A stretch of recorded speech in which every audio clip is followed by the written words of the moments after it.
கனிமலை கணவதியே கந்தமலை ஜோதியே கல்யாண சுதனே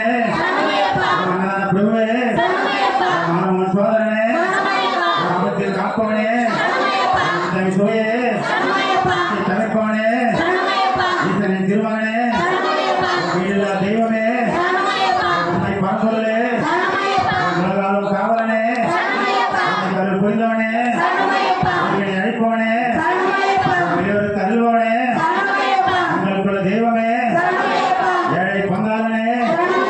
ஏகாந்த மூர்த்தியே பயங்கரன் தம்பியே மையெல்லாம் தீர்ப்பவனே திருமணியே ஒளிரும் திருவிளக்கு